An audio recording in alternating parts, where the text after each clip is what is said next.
bàbá tí wọ́n jókòó yìí àwọn Alhaji wa Ibrahim Mahmood ìbéèrè kan ni wọ́n sì ń béèrè lọ́wọ́ ẹ̀ láti àná tó fi di òní. Ta ni bàbá rẹ?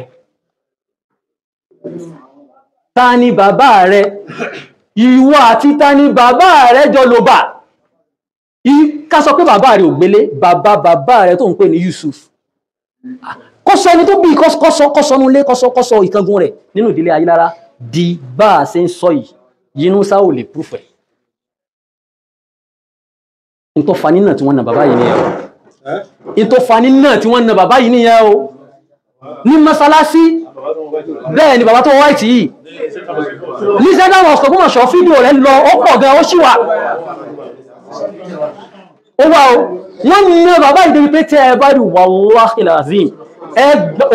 omi jí ó gbà ojú yìí pé òun pera rẹ̀ lọ́mọ ìdílé Ayilara wọ́n wá na mọ́gàjí inú ilé wallahi lazim. Yunusa, àwọn Special Committee on Islamic Affairs led by bàbá wa Owódùn ní wọ́n tún wá pè Yunusa. Kí ló dé àwọn bàbá rẹ̀ ni wọ́n náà yìí? Wọ́n sì kó handcuff lé bàbá yìí lọ́wọ́, wọ́n sì gbé wọn lọ sí Ìbàdàn. Bàbá yìí sì lò ọjọ́ 9 bàbá ẹni sùúrù. Bàbá yìí lò ọjọ́ 9 gbáko ní prison serve ní Ìbàdàn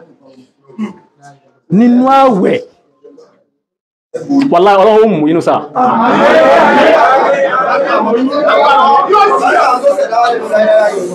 Ẹni sùúrù.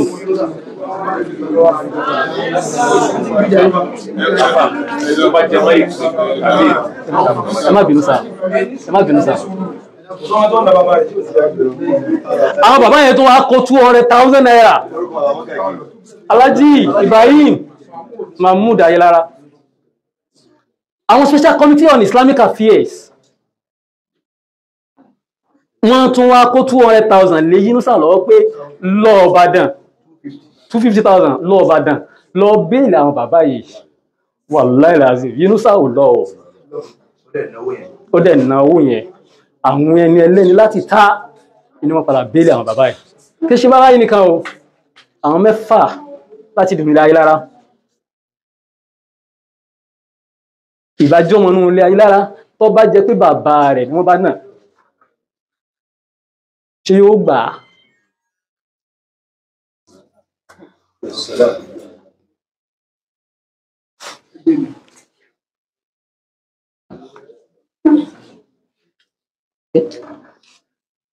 Ẹlẹ́ẹ̀kẹ́ èyí tó tún tẹ̀lé kí n máa clear rẹ̀ kí n tó bọ́ sínú tàn tó rẹ̀ ẹ̀rí tàn o. Kò sí ọmọ onílùú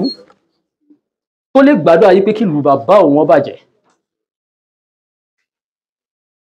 Yunusa ó jáde ta outside ó lọ ń lu àwọn ará Ìwó mufti wọn tó wà ní Ìwó ìhàlẹ̀ mọ́ ọba wa l'Ógbómọ̀ṣọ́ ìhàlẹ̀ mọ́ ìlú Ògbómọ̀ṣọ́. Èèyàn bá jọmọ inú ilé àbí èèyàn bá jọmọ ìlú a sọ wípé kí ìlú bàbá òun tú. Ó tó repeat ọ̀rọ̀ yẹn lánàá àbíjẹta níbi tó lọ tí ń sọ wípé Ogbomoso we sit on gunpowder. Mọ̀ pé onílàákàyè ní wọ́n bá sọ̀rọ̀ gunpowder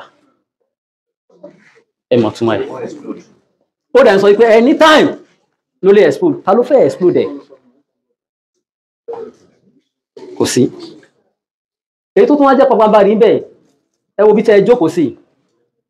Ibi tẹ́ ẹ jókòó sí ní ìdílé Ayilara fún Yunusa o. Ní yàrá yí pé tọ̀ ilé bàbá ìmáàmù gẹ́gẹ́ bí family house. Ìdílé tún ibi báyìí ṣe fún nígbàtí ó claim pọmọ nínú ilé Ayilara làwọn tí ìdílé ó sì mọ̀ pé kì í sọmọ nínú ilé Ayilara. Káṣírí rẹ̀ ó padà tó wá tú. Ibi tí ilé tó ṣe fún yìí. Ṣùgbọ́n ní ọjọ́ tí ìdílé ti mọ̀ yí pé ọmọ yìí kèé sọmọ inú ilé wa wàláhì wọ́n ti lè jáde o. Tó bá sọ wípé òun wọnú ilé Ayilara nísàlẹ̀ àfàn bàbá ńlá irọ́ tó jìnà sóòtọ́ ni. Always lẹ́dẹ̀ mọ́ bá bíbá ní títì lẹ́yìn tá bá ní nǹkan ṣe tí bàbá imam tuntun tàṣẹ jẹ́ tí wọ́n bá dé ibi tí wọ́n ń lò sí ń sìn gẹ́gẹ́ bí ilé ìmáàmù òní bí báyìí tó bá sọ pé òun dé nínú ilé Ayilara ìṣe báyìí lóde. A tún ti wá ń gbọ́ social media táwọn kan argue ká clarify ẹ̀ wọ́n ní sàárè bàbá Yunusa wọ́n náà wà nínú ilé Ayilara ń bí wọ́n ní sàárè bàbá Yunusa wọ́n náà wà nínú ilé Ayilara ń bí. That is why tí mo fi agitate pé ẹ pé wá kó wá fi sàárè bàbá rẹ̀ kó wá fi hàn wá nínú ilé Ayilara àwọn àgbàlagbà ni wọ́n jókòó yìí. Bàbá Usman tó ṣẹ̀wá kalẹ̀ nílé Ayilara àtòkè àgbẹ̀dẹ ló ti wá ọ àti òkè àgbẹ̀dẹ ni l'Ógbómọ̀ṣọ́ yìí because a ní Ayilara òkè àgbẹ̀dẹ máa ṣàlàyé lórí ẹ̀. Ibi tí wọ́n sin bàbá Usman tó ṣẹ̀wá kalẹ̀ sí ìsàlẹ̀ àfọ̀n bíbá ẹ̀ kí ló sọ wá o kó wá sọ bí tí sàárè bàbá rẹ̀ bá wà àti bàbá rẹ̀ láti bí ọdún méjì tá a ti ń pariwo because àwọn tí ó mọ̀ wọ́n mọ̀ sọ pé nígbà wá tó bí ọdún méjì ni wọ́n ṣẹ̀ṣẹ̀ wá ń pariwo ọ̀rọ̀ tí ń lọ alábẹ́nú o ṣùgbọ́n fúnra rẹ̀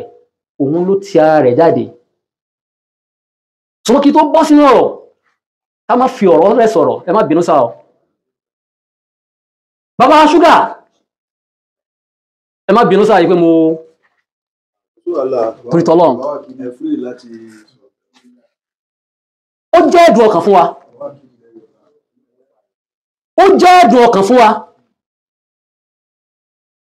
Lánàá a wà ní Ìbàdàn táwọn DSS tún fẹ́ arrest imam tí wọ́n pè fún interview lórí ọ̀rọ̀ Yunusa yìí náà ni. Imam àfin Imam Abib Ayilara tí wọ́n tún pè wá bẹ́ẹ̀ ni but mi nídìí kí n sọ̀rọ̀ jù báyẹn lọ. Èèyàn bá jọ mọ́ ìdílé aṣọ yípo òun gbé odidi ọba lọ sí kóòtù ní tó hàn gédégédégédégé pé ọba ní fi ìmáàmù jẹ ó kílèmù gbọ́n tó fẹ́ kílèmù eléyìn ọ̀rọ̀ tí kàn ṣùgbọ́n tó yẹ kí lọ síbẹ̀ bàbá wa ṣúgà ẹ disappoint wa in tí olóko fi ń sunkún lápárò ní fi ń ṣẹ̀rìnrín. Gbogbo ọ̀rọ̀ tẹ́ sọ lánàá lọ́dọ̀ àwọn àyímọ̀ gbogbo ẹ̀ la gbọ́ taari yín ní rí pé alhamdulillah àwọn organization tó wáyìí bí àwọn sọ dáadáa bí àwọn ṣe dáadáa ṣùgbọ́n it's quite unfortunate. Ẹ fojú di ilé wa ẹ fojú di ìlú Ògbómọ̀ṣọ́ torí pé bẹ́ẹ̀ ṣe wá bí organization ṣe dáa tó bẹ́ẹ̀ bàbá wa mudiru markas ọlọ́wà yóò jẹ́ kẹ́mi wọ́n gùn fún wa ọlọ́wà yóò jẹ́ kẹ́mi wọ́n gùn fún wa. Wọ́n kọjá ẹnìkan tí ó débì kan tẹ́nìkan sọ fún òun ò rí ká tó wá sọ wípé wọ́n gbé yín dìde wàláhì tàláhì súnmọ́ billahi la ilaha illa huwa tí kìí bá ṣe bàbá yẹn ààrí organization láyé tó lè wà nílé ayé látàwẹ̀ kọ́mà torí pé gbogbo ọ̀pọ̀lọpọ̀ organization gbogbo àwọn èèyàn tí wọ́n wá àrípalá bò sí gbogbo wọn. Afẹ́ gbọ́ tọ̀tún afẹ́ gbọ́ tòsì lórí àbòsí ni sí Islam kọ́ abẹ́kásá àbòsí ni olódodo ẹ̀ lè sọ ẹ sì ń pẹ̀lú ayé àfà àwọn aláwọ̀ àwọn kìrìsìtẹ́nì wọ́n wá ń ba ojú Islam jẹ́ ẹ̀yin lẹ sì ń bojú Islam jẹ́ nítorí pé wọn ò ródòdó látọ̀dọ̀ yín. Ẹ wá ń lọ ń sọ because lánàá àwa ti rí pé ẹ ti take side o bí gbogbo iṣẹ́ wáyé bẹ́ẹ̀ ṣe jẹ́ impeccable character tí ò ní tání tí ò ní blemishes kankan wallahi lazim lánàá nídìí Ayilara bàbá yìí tàbùkù yín wọ́n sì discredit yín under normal circumstances for yẹ ká aláwọ̀ ìkẹwàá bí ẹlẹ́ take side ẹ ti lọ mọ́sálásí ẹ ti lọ sọ fún Yunusa pé yóò kírun jímọ̀ méje yóò lọ mọ́ fi bẹ bàbá ṣọ̀hún ẹ sì lẹ́ take side àpẹẹrẹ alábòsí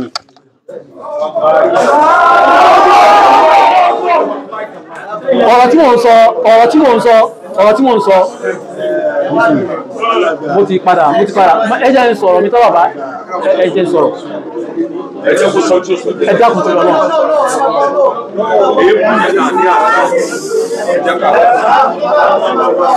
bàbá ni wọ́n fi ọ̀rọ̀ sí lẹ́nu o.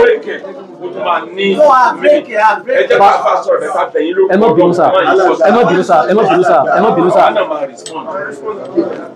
Baba Ejakola.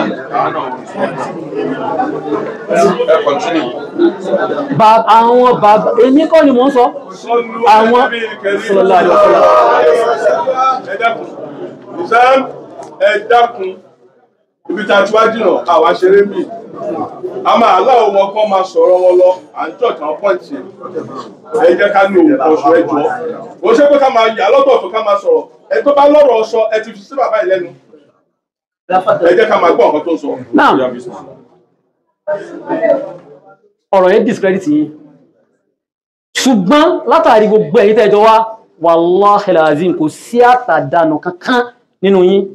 Ẹ sì lè pè wá, wallahi ká tún bojú ẹ̀yìn pé kí làwọn bàbá ìfẹ́ sọ. Ìlú jẹ́ káà láwọn yìí. Ọlọ́run ọba yóò wá ṣe dáadáa fún yín. So bàbá wa ṣúgà, ẹ bá take note àárín yẹn. Mi bú yín, mi sì tó bú yín, mi sì tó wò yín lójú. Tọrọ mọ ni mo jẹ́ fún yín. Ṣùgbọ́n ìdílé, ìtọ́ wà lọ́kàn wa lásọ yẹn. Now, ìdílé Ayilara, ẹyọ kan náà ni wá. Ẹ dákun gbọ́dá, ẹ bá ń sí báàgì yẹn, ẹ bá ń gbé àwọn, ẹ bá ń yọ àwọn dọ́kùnrin tó wà mẹ́ta.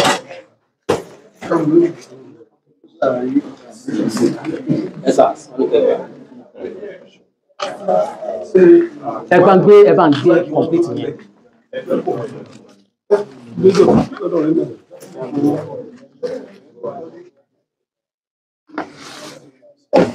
Ẹ já ṣe lílá Áfíríkà.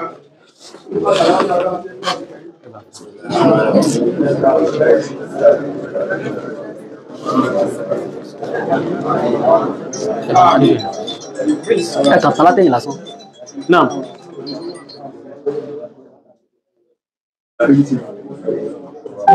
Yunus ó ti dábàá náà. Yunusa. Yunusa.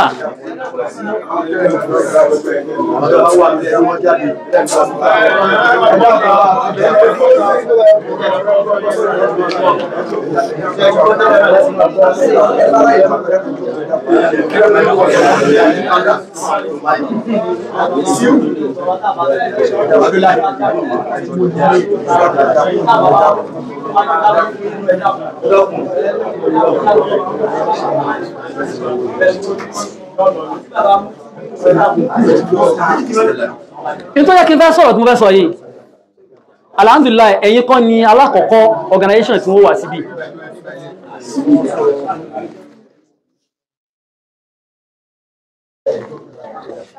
Ẹ̀yin kọ́ ni alákọ̀ọ́kọ́ tẹ́ wà síbí. Àwọn tí gbogbo wa tí a rí gẹ́gẹ́ bí National Supreme Council for Islamic Affairs, ọ̀rọ̀ wa yìí ti déwájú wọn.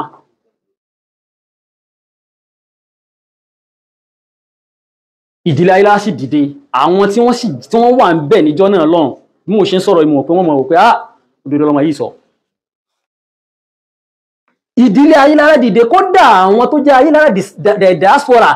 nílẹ̀ Haúsá wọ́n tún send àwọn delegate wa síbẹ̀. Tó bá yẹ pé irú èyí tẹ́yìn náà ń bọ̀ wá yìí, àbáwọn pé nǹkan tẹ́ ń bọ̀ wá ní táà ti mọ̀ gbogbo wọn bá wá bí. Ṣùgbọ́n nǹkan tó wà ń bẹ̀ ni pé Yunus Teliat kì í ṣọmọ inú ilé wa. Because lánàá nígbà tá a wà láàfin mo gbọ́ táwọn àwọn bàbá ṣúgà ẹ mọ́ bìnrin wakil muslimi takbir ok ẹ má jẹ́ kí lọ síbẹ̀. Ẹni tó ṣẹ̀ wá kalẹ̀ nínú ilé Ayilara a ṣẹ̀ṣẹ̀ máa sọ ìtàn o. Ìgbà tá a lọ sí Supreme Council for Islamic Affairs wọ́n náà wọ́n fún mi ní ìṣẹ́jú 5 kí n fi sọ̀rọ̀ ìdílé wa pẹ̀lú tí ń ṣẹlẹ̀. Ìṣẹ́jú 5 ká fi sọ̀rọ̀ bí Yunus àti wọlé wa bó ṣe jà wá lólè. Alhamdulillah a sọ̀rọ̀ níbẹ̀ torí pé ìṣẹ́jú 5 tó bá fún wa kò ní ìtumọ̀ náà ayé ní ìṣẹ́jú 5 ní táìmù yẹn níbẹ̀ yẹn ó ní ìtumọ̀ o kò ní táìmù kò ní ìtumọ̀ níbẹ̀ yẹn láti sọ̀rọ̀. A gbé dọ́kúmẹ̀ntì kalẹ̀, dọ́kúmẹ̀ntì yẹn ga tó báyìí a rí bá àwọn sí pé kí wọ́n lọ kà kí wọ́n lọ ogun tó bá wà nínú ẹ̀ wọ́n wá fi ṣe ìdájọ́. Ó kù wọ́n ó kọ lọ́run tí wọ́n bá ṣe tó yẹ fún ó ṣe. Wíwá tẹ́yìn náà wá wallahi lazim àmánà la gbé fún yín o. Àmánà la gbé fún yín o. Ntọ́jú òdòdó ń bẹ̀. yóò wù wá kẹ́ ẹ ṣe torí pé tẹ́ ẹ bá fail láti ṣe ẹ disappoint ọ̀pọ̀lọpọ̀ èèyàn torí pé àwọn èèyàn respect Rọ́bítà wọ́n respect ẹ̀ gan especially bàbá tí wọ́n dá Rọ́bítà lẹ̀ wọ́n yìí ṣẹni téèyàn lè wò lẹ́yìn pé wọ́n sọ̀rọ̀ èèyàn Ọlọ́run bá kó bá ṣe àlékún dáadáa fún bàbá yẹn Ọlọ́run kó bá ṣe àlékún dáadáa fún wọn.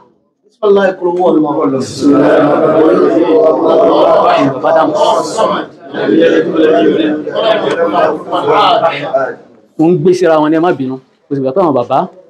wọ́n wà àwọn òṣìṣì wọ́n sì wà àwọn bàbá Muderu Markaz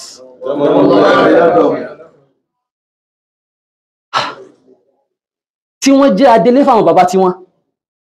nítawà náà ń ṣe lẹ́nìí à ń délé fáwọn bàbá tí wá ní dídírí èèyàn inú ó jẹ́ àáfà tí ó wà rí àáfà ẹgbẹ́ rẹ̀ tí wọ́n sì fẹ́ gba ogún wọn ológun wọ́n fẹ́ gbà kúrò lọ́wọ́ àwọn ọmọ ọlọ́mọ àwọn ọmọ òrukàn ẹ̀sìn sọ̀kọ́ ti rọ́ dídírí èèyàn ni wàláì làzim táàfà náà bá sì sàbòsí lẹ́nìbọ̀dì tó bá sàbòsí wàláì làzim ẹni yẹn ó mọ ogun tẹ́yìn tí ẹnu ó rí àwọn bàbá tí wọ́n ṣàwákalẹ̀ wọ́n ṣiṣẹ́ Islam l'Ógbómọ̀ṣọ́ ni o tó bá sọ wípé ìdílé wà l'Ógbómọ̀ṣọ́ a ní culture o a ní culture o a ní culture o a ní àṣà l'Ógbómọ̀ṣọ́ o a ní àṣà ilé ìmámù wà l'Ógbómọ̀ṣọ́ tẹ́nìkan bá sọ wípé kò sí ilé ìmámù ilé ìmámù wà l'Ógbómọ̀ṣọ́ àwọn ilé ìmámù tá a sì ń sọ yìí ó ní iṣẹ́ táwọn bàbá wọn tí wọ́n ṣe fún Islam kó tó di òní fact wà bẹ́ẹ̀ nìyẹn kì í ṣe pé ẹnì kó kàn làgàrà yóò kàn wọlé wá yóò kàn wáyé pé tòun wá jogún ológun kò possible. Usman Ayilara ó ṣèwà kalẹ̀ mo yẹ sọ síwájú wọ́n lọ láti Ìlọrin wọ́n bọ́ sí Ìkòyí tá a tún sọ Ìkòyí ilé oríire local government wọ́n wíwá ẹni ọmọ ọba ni wá tẹ́ ẹ bá débẹ̀ ẹ sọ pé ẹ̀ ń lọlé Adégún tẹ́ ẹ bá dákọ̀ Ayilara ń bẹ̀ wọ́n ní ọba ni wá so that is why ọ̀pọ̀lọpọ̀ wa kò sí ọmọ àkíkí Ayilara kankan tí ò ní adé tí wọ́n bá sọ ọmọ lórúkọ wọ́n fi orúkọ adé rẹ̀ wọ́n fi kún fún èmi tí mò ń sọ̀rọ̀ Adéyẹmọ lèmi ń jẹ́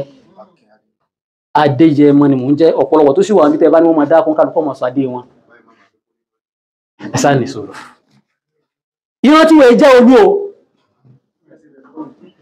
kàkàtà fi jẹ́ Olúṣínà Adéṣínà lájẹ́ àìjẹ́ olú kò sí tí jẹ́ olú nínú ìdílé wa láti bẹ̀ bàbá migrate látàrí pé wọ́n ṣiṣẹ́ Ọlọ́run káàkiri lásìkò yìí wọ́n migrate wọ́n wá sí ibì kan tá à ń pè ní baby area láyé ìgbà náà lọ́hùn bàbá wa Ṣọ̀ún ìgbà náà lọ́hùn wọ́n ṣe ìjẹ́rẹ̀bẹ̀ kan wá sọ́dọ̀ àwọn bàbá yìí pé wọ́n bá wọn bẹ Ọlọ́run Ọlọ́run ṣe gbàdúrà bàbá náà bàbá ọ̀gá àfàmì yìí instead tó fi wà lọ́nà jíjìn tó gbogbo tá à ń sọ yìí gbogbo àwọn bèbí yẹn síbí igbó ni gbogbo ẹ̀ thick forest nígbà náà lọ bàbá Ṣọ̀ún yẹn ló mú fún bàbá wa Usman Ayilara ni wọ́n mú fún wa sí ilé Ayilara lókè àgbẹ̀dẹ ọjà Genesis Ayilara very close to palace bíbí báyìí náà ò ṣe jìnnà sí palace àlefẹsẹ̀ ẹ̀rín àmọ́ palace lọ́ọ̀kan báyìí lẹ́yìn lẹ́yìn bàbá yẹn mú fún wa sí òkè àgbẹ̀dẹ bàbá yẹn láti ibi tí wọ́n ti ń bọ̀ láti Ìlọrin bàbá ní fámílì bàbá fẹ́yàwó bàbá Usman wọ́n fẹ́yàwó wọ́n bímọ sàn tó jẹ́ pé gbogbo wọn ọkùnrin wà nù wọn obìnrin wà nù wọn nínú àwọn tí ọmọ wọn tó wà bẹ̀ tí wọ́n sì wà ń bẹ̀ dìsìndìsìn but kí tó fọ́dà pẹ̀lú ọ̀rọ̀ tí mo fẹ́ sọ tí Yunus bá ń sọ wípé òun ò lè pa ìtàn fún yín lórí social media á pa ìtàn rẹ̀ fún yín bí òun gangan ìtàn ara rẹ̀ ìtàn ara rẹ̀ tó fi ẹnu ara rẹ̀ sọ á gbọ́nsìn màá wá máa mú lẹ́yọ kọ̀ọ̀kan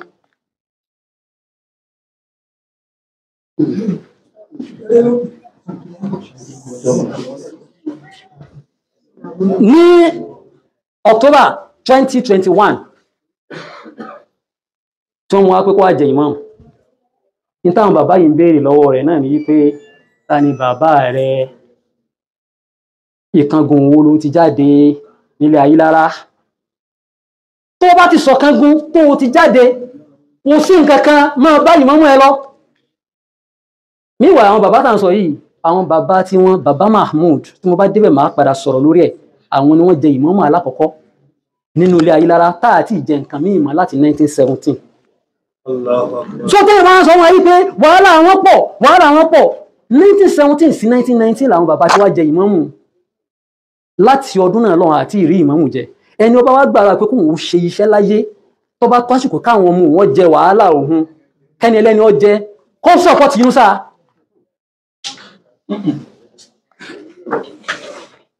Ike tó ṣe pé kíkì náà la máa kíra wa tó bá díjọ́ pé ìdàdí kí ọmọ assalamu alaikum barakatuh láì ní fi àkókò ṣòfò tí mo nígbàgbọ́ pé èèyàn ara lé. First connect bẹ́ẹ̀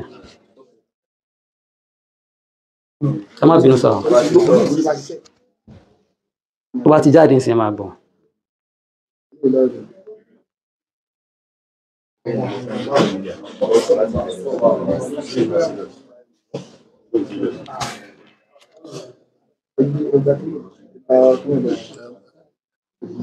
Igi tó ṣe pé kíkì náà la máa kíra wa tó bá díjọ́ pé ìdàdí kí ọmọ assalamu alaikum wa rahmatullahi wa barakatuh láì ní fi àkókò ṣòfò tí mo nígbàgbọ́ pé èèyàn ara lé ẹ ti dáhùn sálámọ̀ tí ẹ ti kíra wa tá a ti kíra wa tán. Adébọ́lá Sànúsì lórúkọ ti tèmi. Ẹ jẹ́ kí wọ́n máa sọ fún yín pé àkànṣe ètò ńlá pé ètò yìí bó ṣe ń lọ sí ni.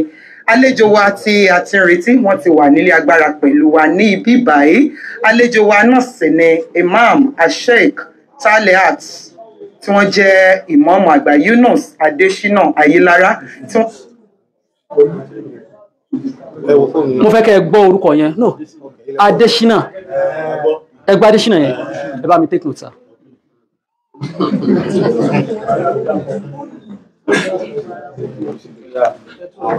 no mi rewind ẹ ó kú ni. jẹ́ ìmáàmù àgbà tuntun fún ilẹ̀ Ògbómọ̀ṣọ́. Bàbá ti wà nílé agbára pẹ̀lú mi láì ní fi àkókò ṣòfò. Bàbá ẹ bá mi sálámọ̀ sí àwọn aráalé. Assalamu alaikum warahmatullahi wabarakatuh. Wa alaikum salam wa rahmatullahi wa barakatuh. Bàbá Imam, torí pé ohùn yẹn ó tutù ó lọlẹ̀, mo fẹ́ àwọn aráalé fẹ́ gbọ́ ohùn yẹn,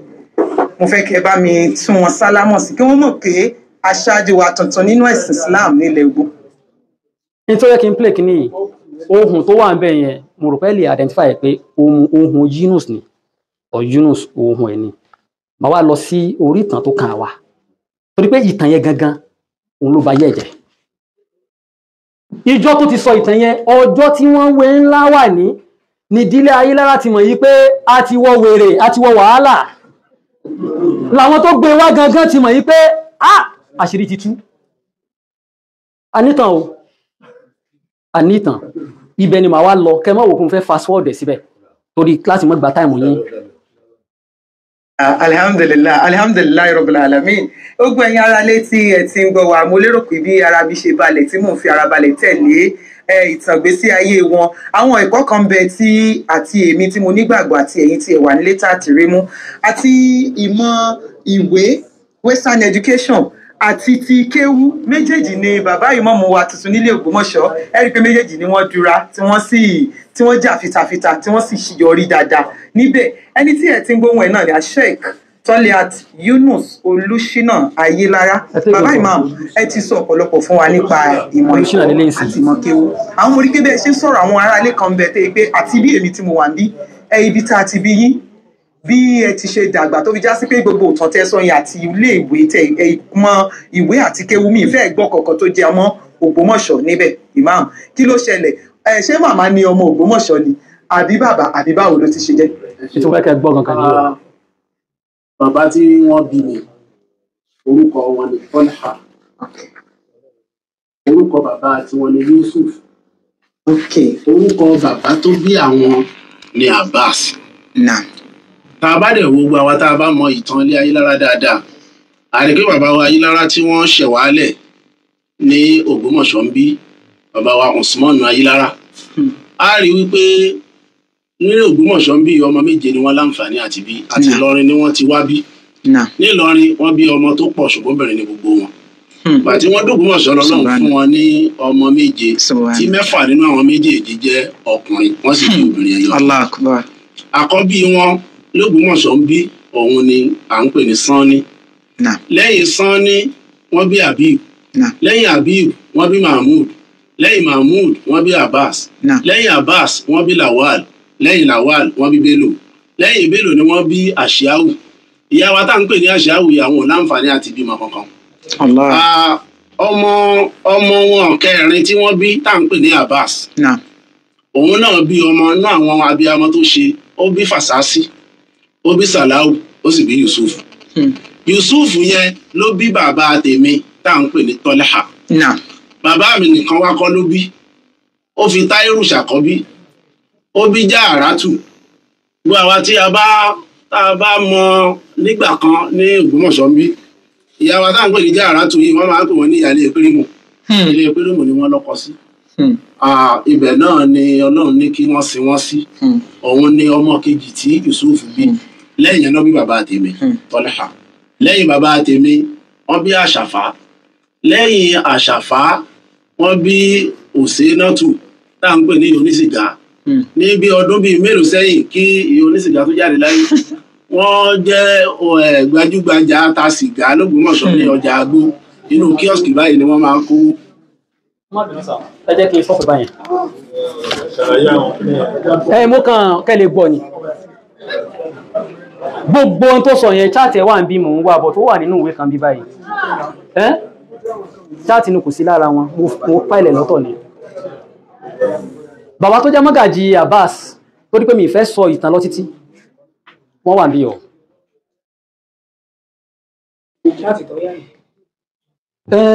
Pépà ẹ̀ wà ń bí báyìí. So bàbá tó jẹ́ mọ́gàjí wà ń bí tí wọ́n jẹ́ mọ́gàjí Abbas tọ́lọ pa irọ́ yẹn mọ́. Kò sí ẹnìkan kan tí ń jẹ́ Yusufu nínú ọmọ Abbas. Kò sí. Wallahi tallahi rabbil kaaba. Nọ́mbà kí ni wọ́n pe Yusuf? Nínú tí mo mú mi nọ́mbà kí ni wọ́n pe Yusuf? No, bàbá tó bí Yusuf. Bàbá tó bí Yusuf ló pè nọ́mbà 4 Abbas. Ta ló wà ní nọ́mbà 4 lọ́dọ̀ tiyín náà? Abbas náà. Not Yusuf. No, Abbas náà lọ́nà dákọ̀. Ó wá ní Abbas yẹn bí Yusufu. So Yusuf ló wá bí Tẹ́líà tó bí Jáàrátù tó bí Hasana. Nínú àwọn ọmọ tí Abbas bí ó ní Yusuf wà. Kò sí Yusuf ń bẹ. Lẹ́yìn kankan ní jẹ́ Yusuf. Àwọn ọmọ tí Abbas bí bàbá jẹ́ kí àfa ò. Àwọn ọmọ tí Abbas bí mélòó ni wọ́n? Alhamdulillah. Ṣé ẹ ti sẹ́ni dárúkọ àwọn márààrún yẹn? Fẹ́kẹ̀. Wa alaikum salam. Gẹ́gẹ́ bí ìbéèrè tí bàbá máa bèèrè wọ́n sọ ní ìfúnpá wọn sí Abbas. Abbas tó jẹ́ ẹlẹ́kẹta bàbá Usman wọn bí ọmọ 5. Ọmọ àwọn tí ń jẹ́ àkọ́kọ́ nípe ní Gbàdàmọ́sí Túpùrù. Gbàdàmọ́sí Túpùrù. Wọ́n náà bí Sọ́ọ̀lì abẹ́lẹ́sìn máa mọ́jọ bàbá yẹn ẹlẹ́kejì. Bàbá yóò bímọ tó fi jáde kúrò láyé. Wọ́n bá tún bí ẹlẹ́kẹta tí ń jẹ́ Juwairatu. Yéèrú àlàmọ́ pé ìyá yẹn ọmọ 3 tí ìyálé bí fún bàbá wa Abbas nìyẹn. Nígbà wọn fẹ́ ẹnìkan lé wọn ìyàwó ẹni wá bí ọmọ 2 ó bí Fasasi ìbẹ̀lẹ̀ méjì jáde. Ó dẹ̀ bí Salau ìbẹ̀ni bàbá mọ́gàjí ti jáde. Nígbà tí bá wá sí gbọ́nù tàn ìgbà tí bàbá bí bàbá Salau tàn bá wọn ojú ọdún kàbísù 3 lọ tí wọ́n fi jáde láyé. Bó ṣe wá rí Yusufu tiẹ̀ tó fi wá ti mọ́ wà láàrin òye wa. Up to this present moment, àṣọ Yusuf lọ́lẹ̀ wáyé. Ẹni sùúrù ẹ̀dá because wíwá tá a wá bíbà yìí àwa bíbà yìí wá dájọ́ gbogbo bí tá a lọ náà àwa fún fact finding ni àwọn bàbá wa ni wọ́n á padà gbégbèsè lórí ẹ̀. Ǹjẹ́ kò sí nínú tàn pé bóyá bàbá wa Abbas bóyá wọ́n fẹ́ ìyàwó mi ìpamọ́ tó bímọ síbi kan tí ń jẹ́ Yusuf? Àgbọ̀ rí. Okay. Bàtàrí pọ́rọ̀ ìfẹ́ rújú, a ní àǹtí kan tó jẹ́ pé ó ju gbogbo wa lọ la lọ bá àwọn jẹ́ ká mọ bí gbogbo ẹ̀ ṣe ń lọ àwọn láti ṣaláìsí nítorí tí wọ́n á ṣẹlẹ̀ ni pé Yusuf tó mú Yusuf tó mú Yunus wá òun gangan ìsọmọ ilé Ayilara àwọn ọmọ wa kéwòn. ẹni sùúrù ẹni tó mú Imam Yunus wá òun ní jẹ́ Yusuf tó mú wá pé ọmọ yín kan ní. kálọ̀ mú wa láti mẹ́kọ́ ọmọ wa kéwòn ní àwọn akéwòn lọ́dọ̀ wa owó ṣe rí náà.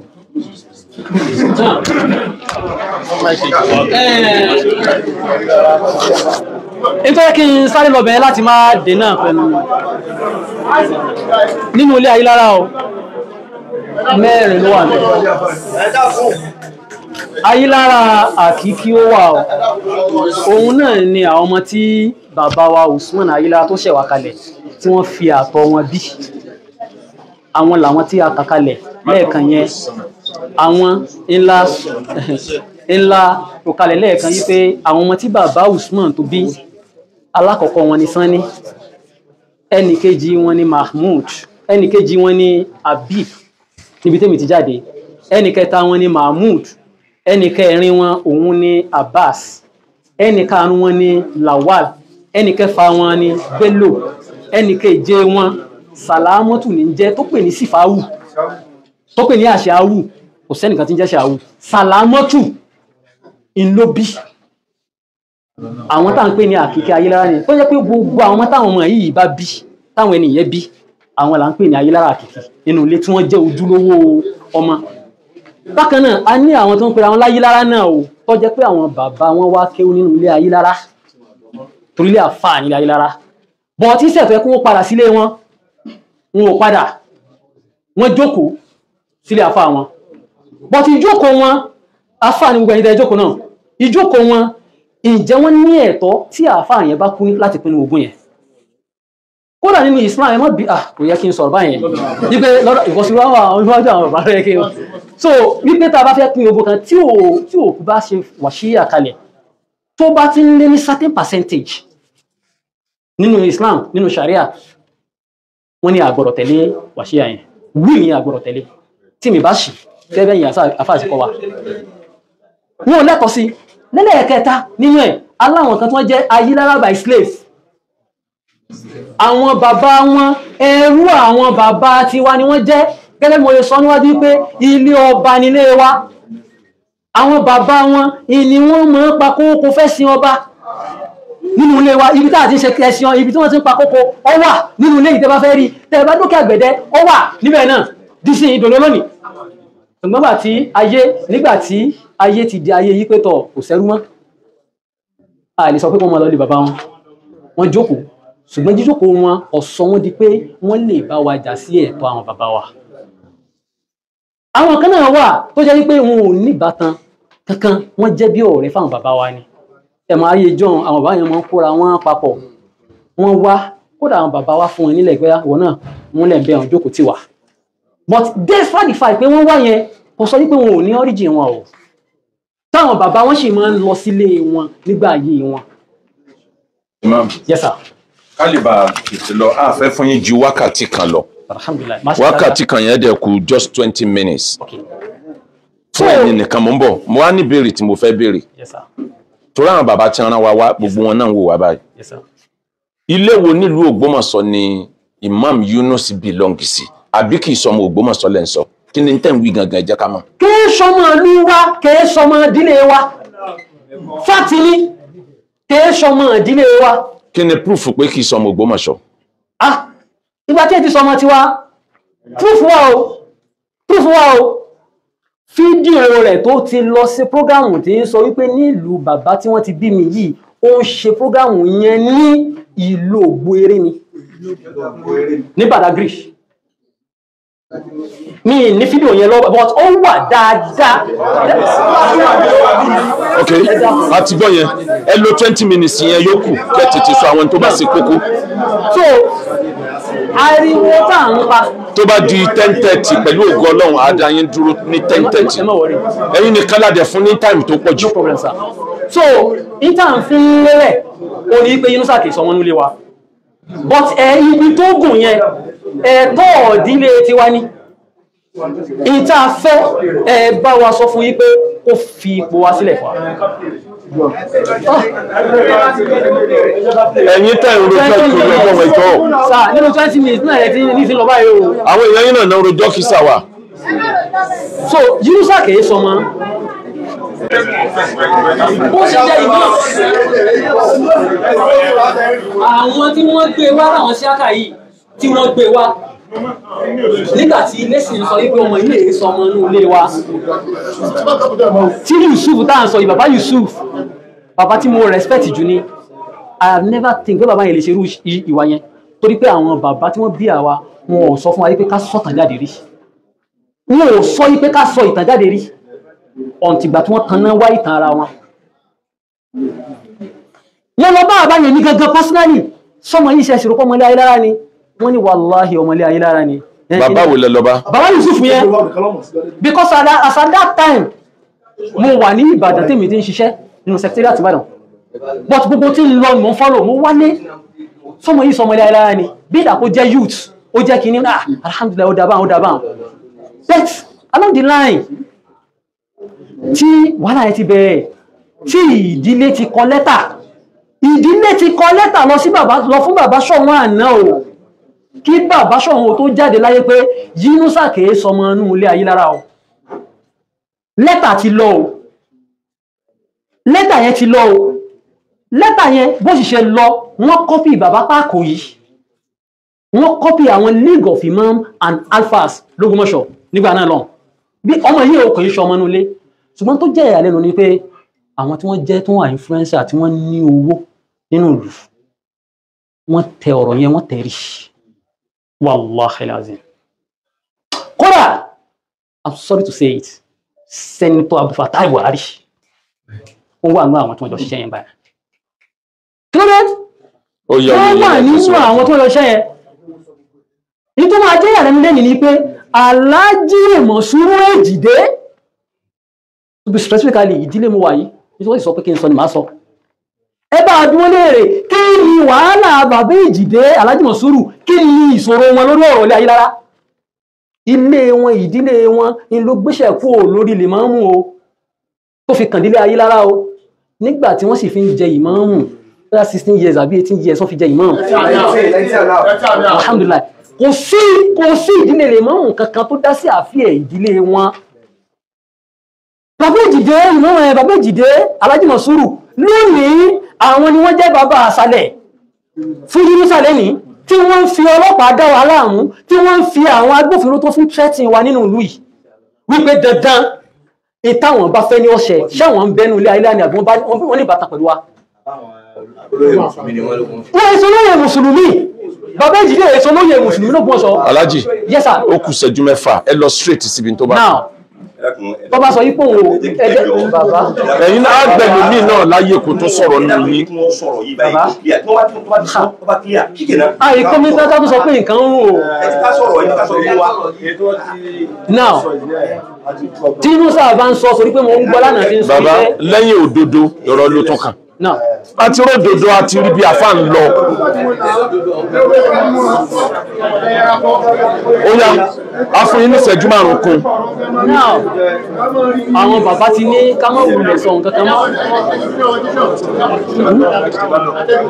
so àwọn bàbá ti ń pè mí lákèésí because tí wọ́n sọ yìí mo mọ̀ pé kò lè jáde sí bẹ́ẹ̀ gbọ́ ẹ ti mọ̀ wò lórí social media because ìdílé wa jáde lẹ́ẹ̀kan rí tá a ṣe conference ní Ìbàdàn tá a sì ṣàlàyé gbogbo tó ń ṣẹlẹ̀ bí ọba ṣe bọ́rọ̀ bí wọ́n ṣe sanwó fọ́ọ̀mù tó bá ní wọ́n sanwó fọ́ọ̀mù Yunusa lóòótọ́ lódodo àwọn ìyókù tí wọ́n bá kọ̀ǹtẹ́sì ṣé wọn kì í sọ ọmọ inú ilé Ayilara ni tí wọn ò sanwó àwọn yẹn náà mọ̀. meanwhile baba Yusuf ló ṣe ètò bí wọ́n ṣe san owó yẹn o kì í ṣe inú àpòlé alága lẹ́nì akọ̀wé lẹ́nì ẹni tí ó sì gba owó yẹn lọ́dọ̀ àǹtí rẹ̀ wà ń bí bọ̀ torí ìṣẹ́jú tẹ́ fún mi tẹ́ ẹ bá fún láyè pé kó sọ̀rọ̀ yóò yẹ̀nà ọ̀rọ̀ tó wà ń bẹ̀. a máa fún yàn méjì lẹ́yìn yín ní 10 minutes. So ìdílé kọ́ ló sanwó rẹ̀ o dẹ̀ Yunusa Isiaq Ayilara òun ṣòun ni mọ́gàjì inú ilé Ayilara o òun ṣòun ní ìjọ tí gbogbo òdílé tá a pa ẹnu pọ̀ pé gbogbo àwọn Ayilara tó wà ní diaspora tó wà níbi tó wà lọ́hùn tó wà níbi tó wà lọ́hùn gbogbo everybody kọ́ wálé wọ́n wálé nígbà tí wọ́n sì wálé gbogbo àwọn ilẹ̀ Haúsá àrí consul general láàrin wọn àrí general manager láwọn tó wà ní federal parastatals káàkiri gbogbo ni wọ́n wálé wọ́n wá ní káyìn invite yìí pé kó wá sọ ọmọ ẹni tí bá ṣe nínú ilé Ayilara kó wá sọ ìkángun tó bá jẹ́ nínú ilé Ayilara ìgbà tí ó di ọjọ́ tí a mú yí pé kó wá the next thing láàárọ̀ ọjọ́ tá a fẹ́ ṣe báwọn ọlọ́pàá àtàwọn civil defence àtàwọn tẹ́kùn bọ́n ṣe ráǹdì gbogbo ìdílé táwa yìí fi táyọ̀ wáyé wọ́n ha ráǹdì ẹ̀ tí wọ́n bẹ̀rẹ̀ sí shoot sporadically níjọ́ náà lọ́hùn ìjọ́ náà lọ́hùn ìgbà tá a rí pé gbogbo ẹ̀ close down yẹn bẹ̀rẹ̀ sí pé àṣẹ ẹ̀ ń jalè yín ni kí ló ṣẹlẹ̀ kódà obìnrin tó fẹ́ dá mi nù láti inú ilé síta àwọn ọlọ́pàá lé ọmọbìnrin ẹ̀ wọlé nígbà àwọn tó fẹ́ ṣe mítìn dà àwọn tó fẹ́ ṣe mítìn dà àwa relocate mítìn wa kóun bí láti àfọ́dí wàhálà àwa gbé lọ sọ́dọ̀ bàbá mọ́gàjì ibẹ̀ láti wá ní òun dà níjọ́ náà lọ ọ̀pá fóònù bàbá Yusuf tó gbé wọnú ilé ọ̀pá fóònù Sheikh àti pẹ̀lẹ̀ mọ́gàjì ọ̀pá fóònù a ní kọ́ wá sọ bàbá rẹ̀ kò yọjú dísí wọ́n dàbí bàbá kábíyèsí ṣe pálàṣẹ tó yí pé àwọn ọ̀bọ̀jà kọrí sí ìdílé rẹ̀ kọ́ lọ yanjú iṣu yìí pẹ̀lú ara wọn kí bàbá tó jẹ́ mọ́gàjì yìí wọ́n á mú ọ wá wípé tọ̀ bàbá o ẹ má bínú ọmọ ilé Ayilara lọmọkùnrin láti ìjọ náà lọ́n dìbà ṣe sọ yìí ọ̀wọ́nú ilé Ayilara yìí o tó bá jọ ọmọ ilé kí ló wà bẹ́ẹ̀ ó ní ọmọ 15 ni bàbá ẹ̀ bí ọmọ 15 ni bàbá ẹ̀ bí ìyàwó mẹ́ta ni bàbá ẹ̀ bí àárí àwọn ìyálé ìyá ẹ̀ dísìn àwọn ọmọ tí wọ́n jọjọ́ ọmọ bàbá dìbà ṣe sọ yìí àti ìrẹ́ni kankan wọn o àbúrò bàbá àti ìrí o ẹ̀gbọ́n bàbá àárínú ilé Ayilara dìsìn àwọn tákàn mọ́ orógùn ìyá ẹ̀ àwọn kan sọ fún Ògbómọ̀ṣọ́ wọ́n tí wọ́n ń gbé pamọ́ dísìn àti ìrí ẹni ìyá rẹ̀ bá sọ ogun Ayilara wá sọ dísìn bá sọ̀rọ̀ yìí àti ìrí ètò àwọn afọ́nì ìrìnà ní wípé àwọn kan wá jáde wọ́n ń pèrè àwọn láyílára táwọn èèyàn wọ́n ní ẹni sí báwọn Ayilara kan náà ni wọ́n ń sọ̀pọ̀tì rẹ̀ yìí ní ìwà àwọn tí wọ́n ń pèrè àwọn láyílára tí wọ́n ń sọ̀pọ̀tì ẹ̀ ọmọbìnrin woman kan wà láàrin wọn táwọn èèyàn ń pè láyílára Saka Amadu Amina ìlórúkọ rẹ̀ ẹni ó jẹ́gbọ́n fún wàǹbí àti wọn àti kúdí wọn ìṣẹ̀gbẹ́ ní gbogbo ààyè ní gbogbo ọ̀nà àwọn bàbá wa ni wọ́n fún bàbá wọn nílẹ̀ wọn ìṣe ọmọdé Ayilara ọwọ́ jáde yìí sọ wípé ọmọ ilé Ayilara lòun torí náà Yunusa ọmọ ilé Ayilara ni bàbá ti ẹ̀gán tó jẹ́ Saka Amadu Ayilara ó wá sọ ẹni tó bá tan nínú àwọn bàbá wa àwọn ẹja ló níbú ó wá sọ ẹni tí wọ́n bá tan lẹ́yìn ìgbà yẹn nìkan náà wà tí wọ́n ń pè ní Fàṣásí kìí ṣe Fàṣásí àwọn bàbá tí adákọ̀ọ́lẹ̀ kan wò Fàṣásí Ayilara lókè àgbẹ̀dẹ ẹ wá sọ ibi tí àwọn yẹn náà tán mọ́ torí pé bí ìkangun mẹ́rin nísà ń pàtàn wá kò ń bí yọ́bọ̀ bí ó bá kò ń bí yọ́bọ̀ bí bí ṣe ń la Ayilara nù bàbá méjì ń ṣì bíyàn nínú ilé tiwa kò rújú rárá lẹ́yìn ìgbà yẹn ó gbé wa lọ kóòtù ó gbé bàbá kábíyèsí ó gbé wọn lọ kóòtù kódà ó tún instigate ọ̀kan yí pé èyí tí wọ́n ń pè ní ilé ìmáàmù kí wọ́n abolish l'Ógbómọ̀ṣọ́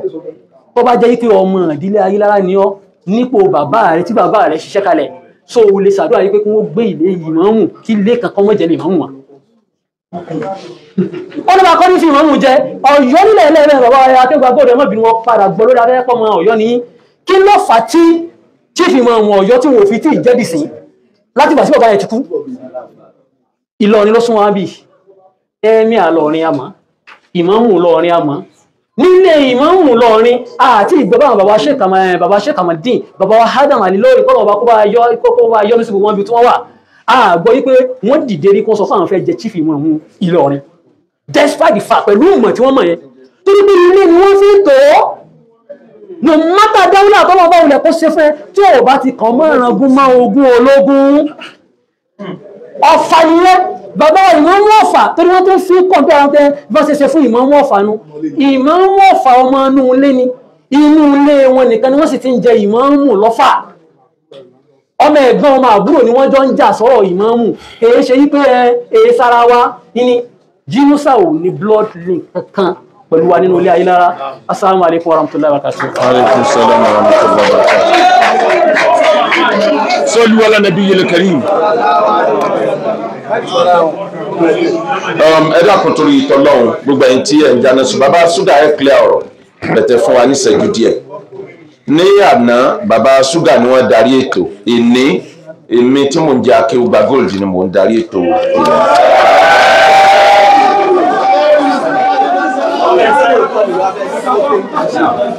A fún èèyàn méjì nínú ilé Ayilara ní ìṣẹ́jú mẹ́wàá. Ìṣẹ́jú márùn-ún láàfún yá àfún yín ní ìṣẹ́jú márùn-ún mi extra ẹni tí ìṣẹ́jú márùn-ún ò bá gbà tí. Ẹ dákun àwọn méjì wo ni wọ́n sọ̀rọ̀ kó tó di pàtàkì bàbá wa ṣúgà náà wà á clear ọ̀rọ̀ nígbà táwọn méjèèjì yẹn bá sọ̀rọ̀ tán. Tálẹ́ni àkọ́kọ́ tálẹ́ni ẹ̀kejì ẹ jẹ́ ká mọ̀ wọn kan tó bẹ̀rẹ̀. Ẹ̀yin lẹ́ni àkọ́kọ́ ẹ design àwọn ni number 1 àbí number 2 dà ṣe àwọn àgbàlagbà ni a fọ̀rọ̀ sí yín lẹ́nu àbí ẹ̀yin bàbá Amágàjí ẹ fẹ́ sọ̀rọ̀ ẹ̀yin ni number 1 bẹ̀t kẹ́yìn tó wá sọ̀rọ̀ ẹ jẹ́ kọ́ ọmọ yín sọ̀rọ̀ kọ́rọ̀ tí yín ó tẹ̀lé ẹ̀yin ni ẹ sọ̀rọ̀ á ti fi dípẹ́ sọ̀rọ̀ náà ni alàgbẹ̀yẹn jókòó bàbá ó sọ̀rọ̀ ọ̀rẹ́ wa yóò sọ̀rọ̀ ẹ máa wí táìmù ó kàn yín á manage bàbá ẹ jẹ́ wọn sọ tí wọ́n tán kẹ́yìn tó clear tẹ́ bá fẹ́ clear.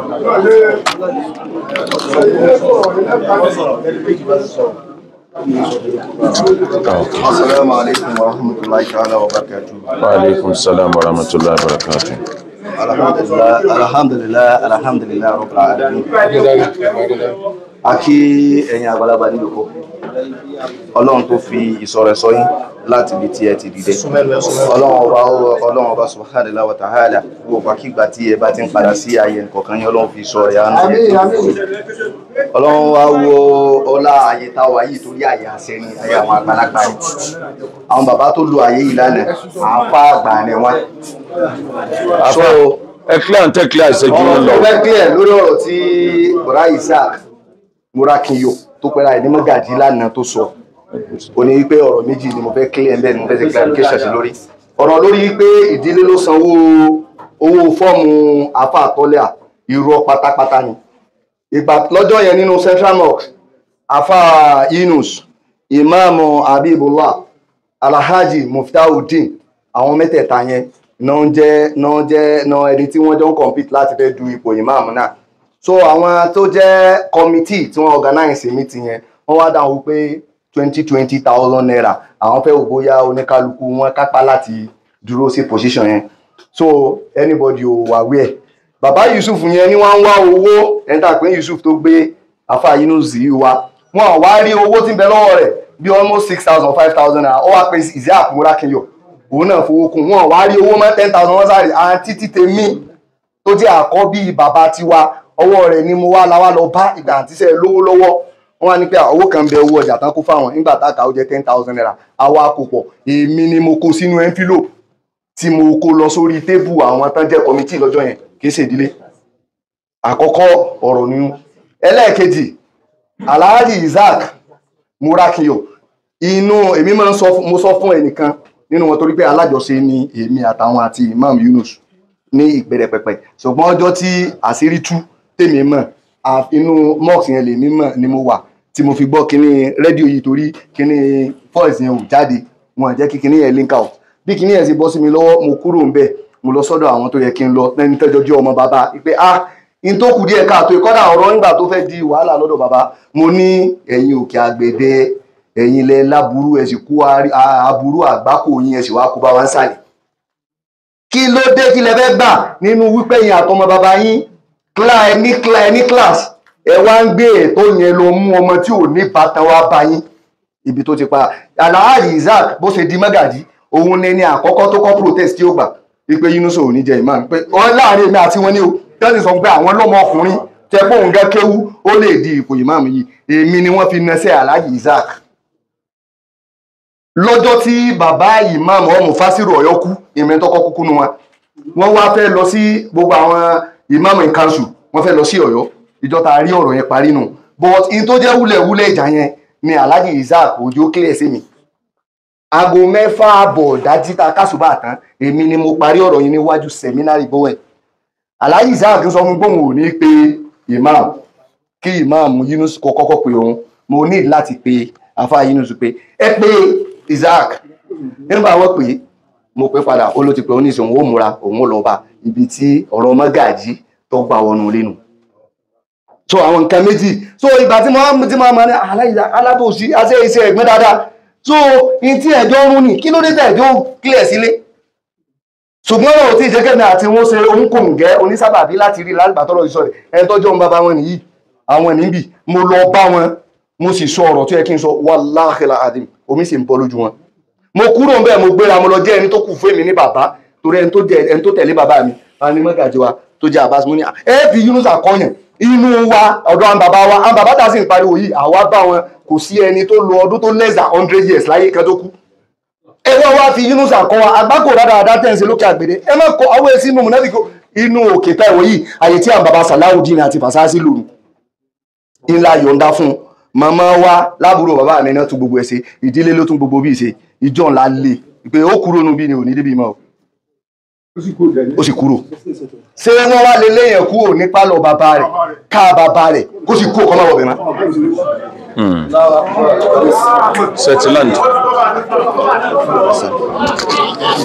alàgbà tí ó fẹ́ sọ̀rọ̀ sí kejì kí bàbá Mágàjí tó parí ẹ̀ orúkọ yín.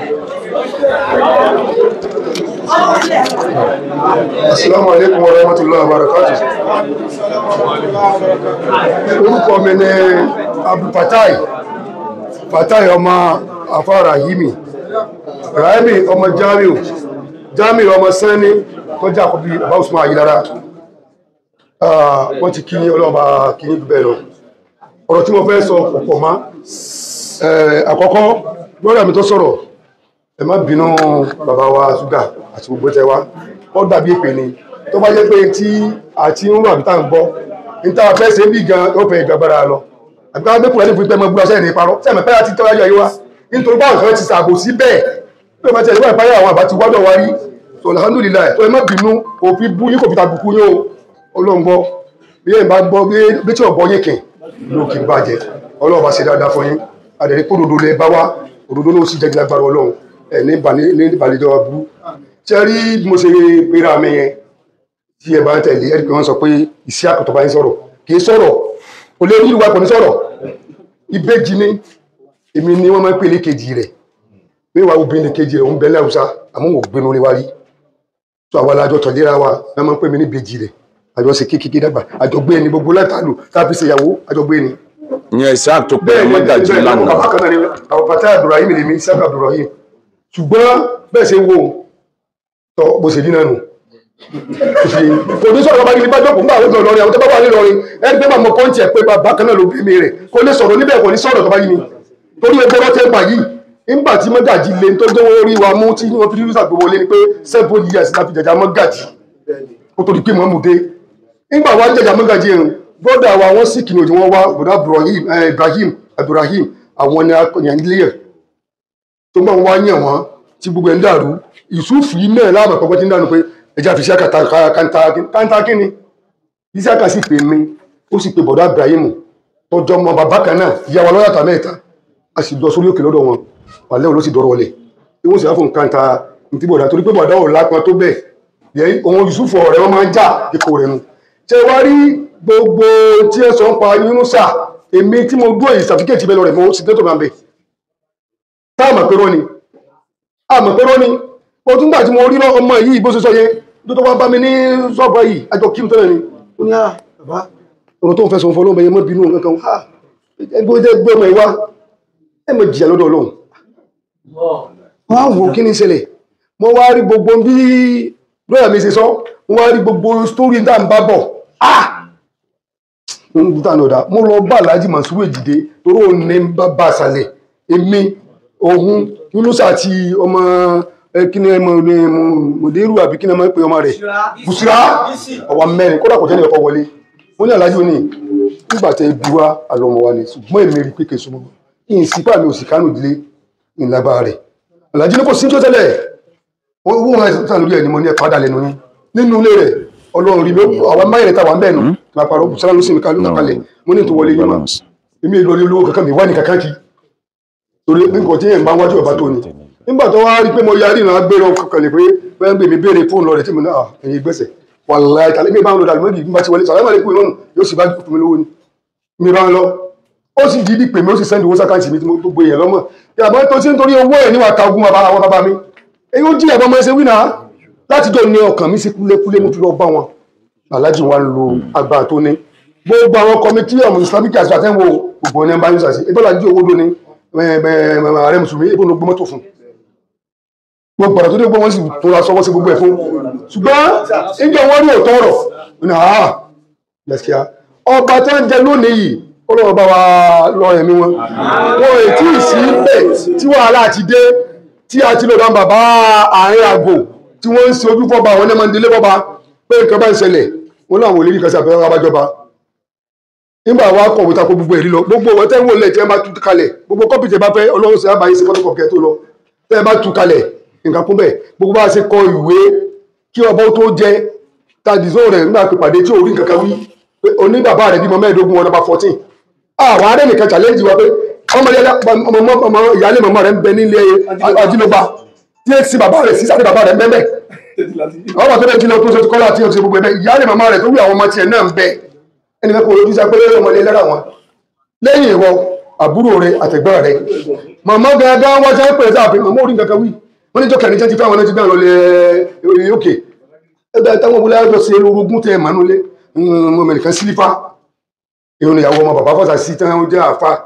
tẹ̀kọ́ ọmọ kéwú lọ́dọ̀ wa sílífà tó bá ọmọ sílífà ó yẹ kọ́ ọmọ àwọn tẹ́ bẹ́ẹ̀ wáyé tọ́dọ̀ wà lákọ̀wé àwọn olóbe ilé ń gba wọn tí ń bá ń dájọ́ tí bá ti kájọ ọmọ fún wa ní tásẹ́rẹ́ láti primary school àti máa ń kọ̀wé tó a sì dáwọn olóbe ilé kọ́dọ̀ àwọn tí èyí ṣe ọmọ inú ilé ayélujára tí ń jẹ́ òbe ilé àdúgbò bí ilé ọ̀tún ilé ajé ilé arúrẹ̀kí tí nísàn pé lè yẹ òun ni tó fẹ́ lọ bẹ̀ tí wọ́n nínú àwọn bẹ́sẹ̀ jẹ́ bí wọ́n kàn fún yín láyé ni lẹ́gbẹ̀ẹ́ ilé wa náà gbogbo wọn là bá wọn á ṣe à ń pọkùnrin kan ní etí obèlò printing press ẹ̀yìn ẹ̀ńtẹ́ tó lè mọ̀ nínú ilé nu a máa bá wọn ṣe tó àwa ṣe mọ̀ nígbà òṣèpé wọn nínú ẹ̀sìn ṣe rí tẹ́ ẹ̀ bá jókòó lórí irọ́ bí gẹ́gẹ́ bí àwọn bàbá bí wọ́n bá ló gbọ́ ọdún jókòó lórí ọba àwa ti wá rí pé wọn ni gbogbo ẹ̀ka sì mú wáyìí ibùn tó bá ṣe é ṣe bí ẹ ṣe wílẹ̀ kan ẹ̀ka pé òun ẹ̀pà àwọn tó ní àwọn ọjọ́ ọmọ ilé ọkọ̀ àpúfà àwọ̀kájọ Dubai wọ́n náà wọ́n ọlọ́ọ̀kọ̀ yọkọ̀ yìí máa sí ẹ̀dá kan tó lọ́wọ́ ìdájọ́ yìí èyí sẹ́yìn lẹ́gbàá bẹ́ẹ̀ sí wí ṣùgbọ́n tẹ́ ẹ bá sọ wọ́n gbà ní tí kúrò àgbà wá wí lórí rẹ̀ tí gbogbo ọ̀rọ̀ bá pàdé ní ìjọ ìgbélé àdìkámọ́ ẹ̀dá kan kẹ́sì Assalamu alaikum. kí a tó bàbá wa tí a jẹ́ Mágàjí nínú ilé Ayilara bàbá tí a jẹ́ olórí gbogbo ilé Ayilara pátá bàbá wa ní fún yín ní ìṣẹ́jú àmì ẹ̀dá kan ẹ jẹ́ kó gùn bí náà tẹ́ náà. bàbá wa ẹ dìde ni o bóyá kẹ wá jókòó ń bí. ẹgbẹ́ kí ni àwọn báyìí.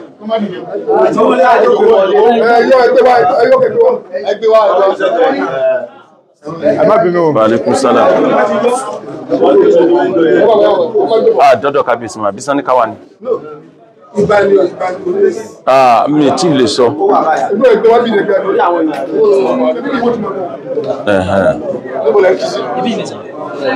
Bẹ́ẹ̀ ni rẹ di orí tí kò wọn.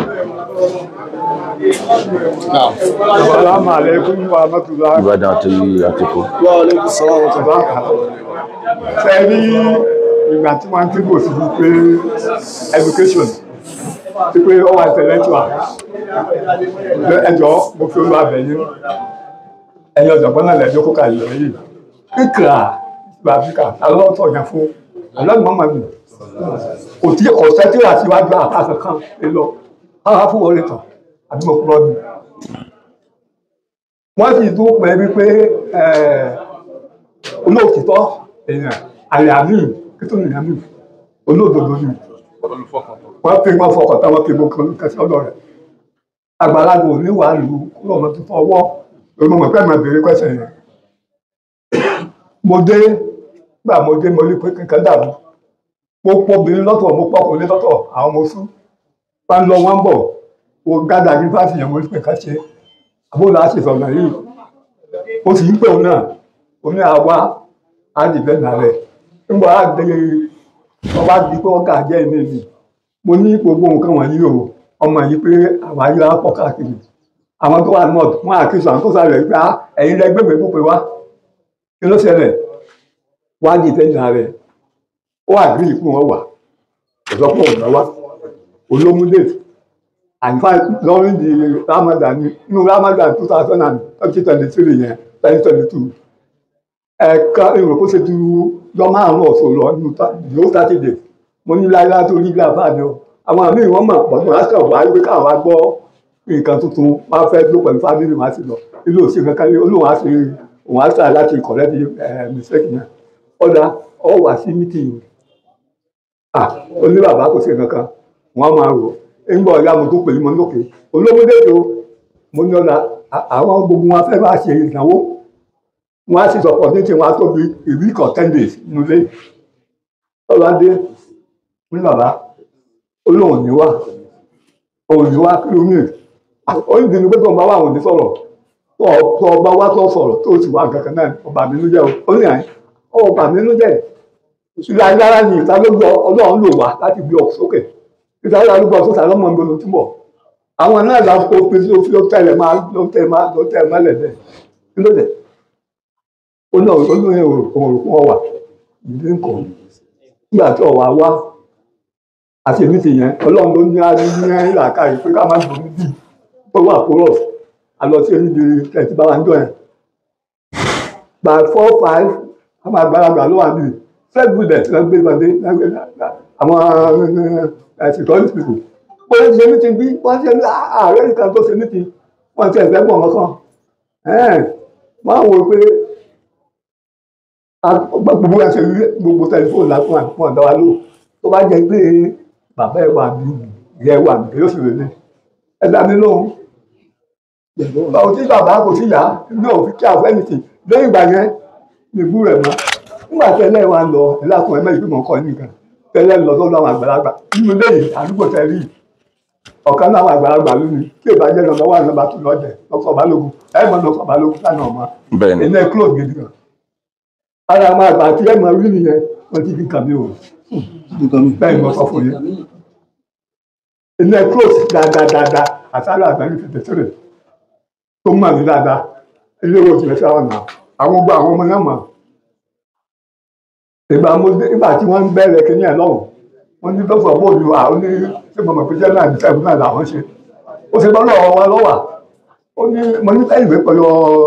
sọ́ọ̀dì yìí sì yan gbogbo ẹ̀ náà lórí láti pọ̀ náà là ń ṣe nígbà mo á dé after 2 weeks wọ́n ní kí n gbé kẹ́rin rí mo fún ní tàn ó ní ọ̀rá yìí ìjọ tó máa ìbá lọ sọ́dọ̀ sọ̀hún tó lóun máa dé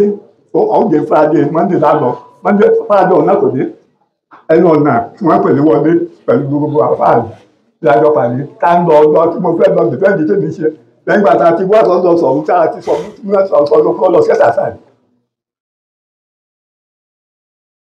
mo bá pàdé ẹ̀ kí ni kí ló ṣe mọ́ dà kí ló ṣẹlẹ̀ àwọn ọlọ́kan sábà dáadáa nìyẹn tó tẹ bá rò pé àwọn tó bà kan jẹ́ nìyẹn gbogbo ara la fi gbé wọn nígbà tí wọ́n lọ sẹ́tà sáàdì tí wọ́n bá ní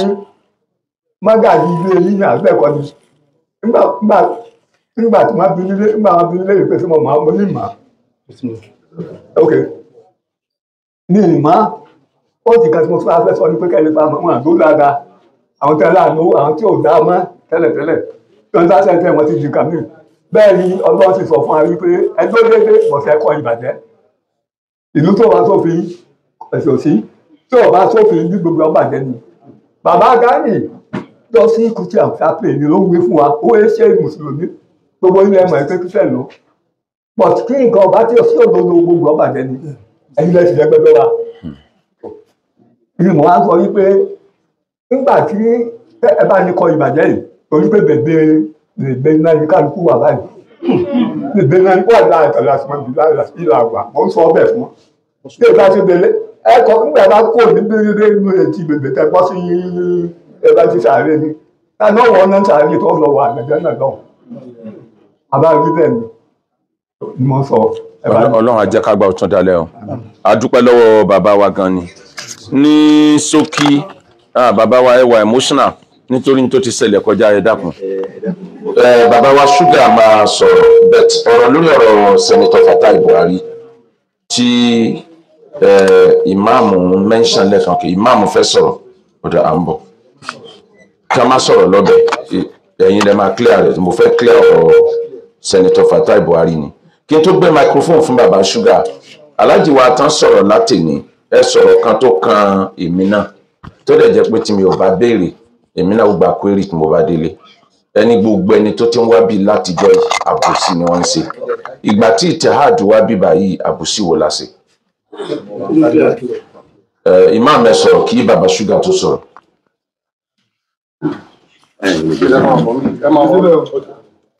Ẹ dìde pẹ̀lú ẹ.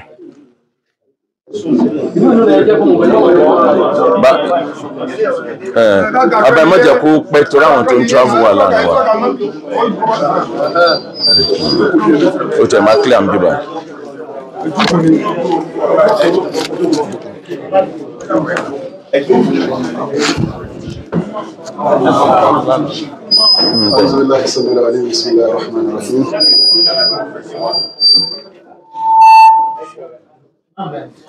الحمد لله القائل ولتكن منكم أمة يدعون إلى الخير يأمرون بالمعروف وينهون عن المنكر وأولئك هم المفلحون. adúgbò fọlọ a sì kí gbogbo rọbì tó ti la ìmà mo bẹ̀rẹ̀ kíkí látòrí bàbá wa Mudirul Markaz Ọlọ́run jẹ́ kárí bàbá pé gbogbo iṣẹ́ tí bàbá ti ṣe lẹ̀ ní ti dáadáa ibẹ̀ náà ni mo gbà wọlé nítorí gbogbo tí ń jẹ́ àyímà àyà tó rẹkọmẹ́ndì wọn náà ní àyà tá a mú wọlé ká jẹ́ ìjọ tá a máa kọ ìbàjẹ́ tá a sì máa promote dáadáa. Ànábì sallallahu alaihi wasallam wọ́n pín ìtàkà fún Aisha pé odidi ìlú kan tí wọ́n tó èèyàn 1,800 Ọlọ́run pa wọ́n run ṣùgbọ́n gbogbo èèyàn kọ̀ọ̀kan nínú ìlú náà ló ní ṣe ìbádà bí ànábì Ọlọ́run kọ̀ọ̀kan ṣùgbọ́n nígbà tó yọ Ọlọ́run padà pa wọ́n rẹ́ Aisha wá jáyà bí nígbà tó ròyìn wọn pẹ̀lú ìbádà bí ànábì Ọlọ́run tó wá náà tó wá pa wọ́n rẹ́ ànábì wa ní bẹ́ẹ̀ ni wọ́n yí kọ́ bàjẹ́ sallallahu alaihi wasallam. So ó túmọ̀ sí pé àwọn bàbá wa Sheikh Adam kọ́lọ́ sálẹ̀kùn kẹwàá kọ́lọ́ sálẹ̀kùn kẹwàá gbogbo orú àwọn nǹkan báyìí ni wọ́n rí ni wọ́n fi àsásà tí ń jẹ́ ìjọ láti máa kọ ìbàjẹ́ láti máa promote dáadáa kọ́lọ́ kọ́ bá foríjì kọ́lọ́ kọ́ bá foríjì gbogbo tí wọ́n fi ilẹ̀ lẹ́yìn Ọlọ́run ní fọwọ́ bàjẹ́ kan gbogbo àwọn táwọn ń kún wọn lọ́wọ́ tá à ń tẹ̀lé ìlànà dáadáa wọn bàbá yìí Ọlọ́run ní dùn wọn ládàá rẹ̀ ìbá ti sọ̀rọ̀ ṣùgbọ́n àwọn ọ̀rọ̀ kan tó fẹ́ ta kókó láàrin ara wọn torí gbogbo ọ̀rọ̀ tí màá sọ mo ti sọ lánàá ní bàbá wa Sugar wakil mùsùlùmí Ọlọ́run tó jí kẹ́ ẹ máa dùn orí jù báyìí lọ báyìí lọ́fà tẹ́lẹ̀ wọ́n fi ń pè é Sugar nítorí ẹ̀dùn orí púpọ̀ bàbá wa kí ó gba góòlù ọlọ́jà rẹ̀ ń bẹ ẹ̀yin náà ń bẹ nínú àwọn tí wọ́n ti wá síwájú nítorí lánàá náà mo yan nínú ọ̀rọ̀ mi wípé àwọn kan wá oríṣiríṣi ìjọ ló wá ni wọ́n sọ̀rọ̀ ṣùgbọ́n kò sẹ́ni kankan tó kọ ìbàjẹ́ yẹn pé ìwọ náà dá ògo ológo padà bí kì í ṣe kí wọ́n máa sọ pé èèyàn má bínú ṣùgbọ́n mo sọ pé àwọn kan sọ lẹ́yìn wàláì directly bàbá wa akíọgbà góòdì ni mò ń dàrẹ́ ọ̀tún sí nítorí ìgbà tí wọ́n wá yẹn láàrin èmi àti wọn àtọ́lọ́ a sọ̀rọ̀ ìsì identify ara mi mo bá wọn sọ̀rọ̀ lórí fóònù mo ní bàbá báwo lọ̀rọ̀ ṣe ń rí báyìí kódà mo júwe ní lásìkò sẹ́yìn náà Umaru ipe ìṣẹ̀lẹ̀ kẹsẹ̀lẹ̀ tí sẹ́yìn náà Umaru lọ ra aṣọ lọ́jà ṣùgbọ́n látara pé kò sẹ́ni kankan tó rí kẹfìrí kẹ́kílẹ̀ mu aṣọ yẹn aṣọ ogun ni ó dẹ̀ gbé lọ sí port ó kílẹ̀ mu aṣọ yẹn ṣùgbọ́n nígbà tí sẹ́yìn náà Umaru lẹ́rìí wọ́n gba aṣọ yẹn fún kẹfìrí yẹn lọ sẹ́yìn náà Umaru bẹ́ẹ̀ sì ni aṣíwájú ni èmi àti bàbá wa kí ó gba góòdì àjọ sọ̀rọ̀ náà lórí fóònù àbí ẹrántí so wàláhì bàbá gbìyànjú wọ́n dẹ̀ ṣe dáadáa nínú àwọn tí wọ́n wá tí mo indicate lánàá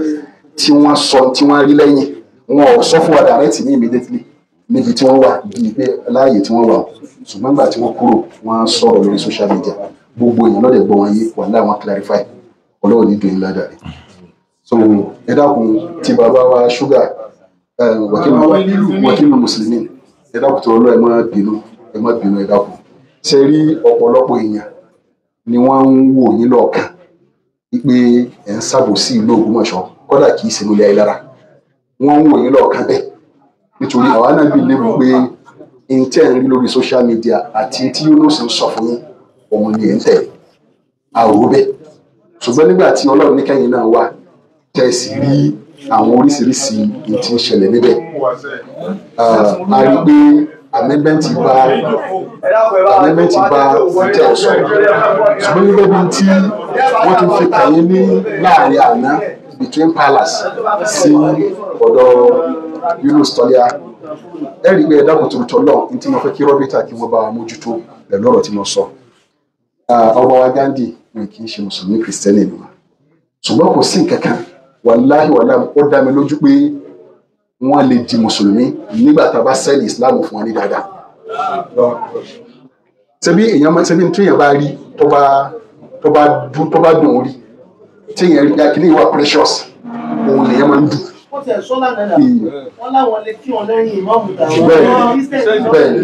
bẹ́ẹ̀ni so bí ọ̀rọ̀ náà ṣe rí nìyẹn so ẹ dákun ẹ má bínú ẹ dákun tọrọ lẹ má bínú so tó ṣẹlẹ̀ nìyẹn tí ẹ bá jẹ wá ní istighfaru láàrin wa pẹ̀lú ẹni àwọn ìjẹmọ́ ẹ dákun ẹ má bínú bí mo ti ṣe rí ni tẹ́ ẹ bá lè jẹ wá ó kù láàrin àyìn àtọ́lọ̀ so ẹ̀yin ò ní sọ títí bàbá sẹ́nitọ̀ Fatai Buhari ìfẹ́ ni sẹ́nitọ̀ fi hàn fún ìlú nítorí sẹ́nitọ̀ látijọ́ yẹn dòní wọn ò sí lẹ́yìn àbòsí wọn ò sì sí lẹ́yìn irọ́ o ṣùgbọ́n ìta fẹ́ kílẹ̀ ẹ̀dínlẹ̀ ẹni pé wàláhì súnmọ́ ìbílẹ̀ dàzí wọ́n ní ilé Ayélára lọ́kàn ṣùgbọ́n sẹ́nitọ̀ Buhari ò ní kándídéètì kan nínú ilé Ayélára kódà tí ìbá ṣe pé ilé Ayélára ni wọ́n lọ́kàn ó lè ṣeé ṣe kí sẹ́nitọ̀ ní kándídéètì mi tó yàtọ̀ sí ilé Ayélára bẹ́ẹ̀ ni ṣùgbọ́n wọ́n jà fún pé ìdílé Ayélára lọ́kàn ó dẹ̀ ní ipa tí wọ́n kó lórí bẹ́ẹ̀ ṣùgbọ́n àwọn kan àwọn ti dúró pé tó bá ti kàn àwa la ní candidate tá produce bẹ́ẹ̀ èyí náà kà sẹ́nitọ̀ Buhari so ó túmọ̀ sí pé sẹ́nitọ̀ náwó wọn nára fi sabilillah fún ìdílé yìí lọ́kàn so ibi tí wọ́n ti gbé kọ́mẹ̀ nù so n tí mo fẹ́ clarify ni.